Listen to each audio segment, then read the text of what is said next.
tomiri bilan uzishga harakat qilyapmiz, lekin og'ir bo'lyapti. O'zbek millatini ertangi dunyoqarashini o'zgartirish, xalqimizni ishontirish, inontirish bu oson emas. Bu butun jamiyatimizdagi hamma tabaqalarga, hamma sohalar bilan xalqimiz xulosa qiladi. Qog'oz keladi, hamma narsa zo'r, oliy, adolatli. Bu misollar qayerdan kelyapti? Qabul qilgan qarorlaringni qabul qilishdan oldin o'zlaringga uni o'rniga qo'yib, qanday bo'lar ekan, adolatlimi yo'qmi? Mana shundan xulosa qilishlaring mumkinmi yo'qmi? Men O'zbekistonni yutuqlarini ham bilaman, kamchiliklarini ham juda yaxshi bilaman.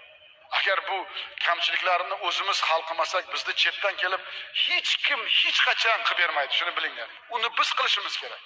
Sizlar qilishlaring kerak. Biz ertaga jamiyatni kimga qoldiramiz? Farzandlarimizga. Bu farzandlarimiz baxtli bo'lishi uchun biz jamiyat qurishimiz kerak. Men hayron qolaman, shu 5 oy bo'ldi qo'yganimizga, 1 yil bo'lgan qo'yganimizga prezident qo'l qo'yadi, sudga 3 oydan keyin yurishi o'zgaradi, turishi o'zgaradi, qip-qizil poraxo'r bo'ladi. Qora bilan qo'ymaydim. Yo'q, u mumkin emas, sud unday qilmaydi. Yo'q, mana dalil, mana gap, mana ushlov. Hech kim sizlarga bu gaplarni aytmaydi. Hamma biladi-yu, lekin bilmaslikka oladi. Ko'radi-yu, ko'rmaslikka oladi. Bu tomoshabin. Bu siyosatimizga xiyonat. Bu illat odamlarni roziligiga olib kelmaydi hech qachon. Noroziligiga olib keladi. Kechirasiz, sud xohlagan narsasini qilib, u zamon o'tib bo'ldi. Mana bizda selektorda butun xalqimiz eshityapti, hamma viloyatlar. Ana shuni sizlarning bo'ynilaringga, mana shu 1 oy muddat bosh prokurorimiz bilan siz taklif berishlaring kerak. Afsuski, hozirgi vaqtda bu boradagi ahvol tubdan ijobiy tomonga o'zgargani yo'q.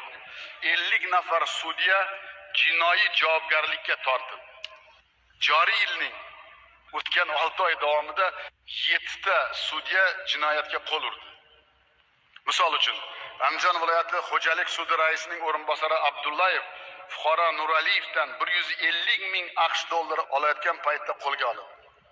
Nimaga andijonliklarni hammani elni yig'ib, butun jamoatchilikni yig'ib, bu illat bizda Andijonda bo'lmaydi endi, bu noinsof ekan bu deb aytmaysizlar. Nimaga? Nimaga desangiz, bu o'zimiz bularga juda katta imkon berdik. Bu xuddiki bular o'zicha davlat. Davlat bo'lsa adolat qani? Ma'naviy va axloq degan nima degani? Sudya vatanni sevish kerak, xalqni sevish kerak, yuksak ma'naviy axloqiy saviyaga ega bo'lish kerak. Adolat va ma'naviyat, mana shuni bilinglar, o'zaro chambarchas bog'liq. Ma'naviyat bo'lmagan joyda hech qachon adolat bo'lmaydi. U 2010-2012 yil emas, 1 yilda oldimman. Mana nimalarga boryapmiz biz. Mana o'zlaring ko'rib tursa ahvol qanday. Toshkent viloyati bilan Toshkent shahar, ayniqsa Toshkent shahar jinoyat ishlari bo'yicha u kechirasizlar do'kon qilib olgan sudxonasi. Men tahlil qilib, menga aytdim, olib kelinglar qani. Bironta sud oqlov qaroriga qo'l qo'yganmi? Nechta? Qachon? Ming afsus, bo'lsa bitta yo ikkita. Bu qayerga boryapmiz? Xafa bo'lmanglar, kimsizlar o'zi? Jamiyatda qanday sizlarga odamlar baho beryapti? Kim sizlarga bunday huquq beryapti?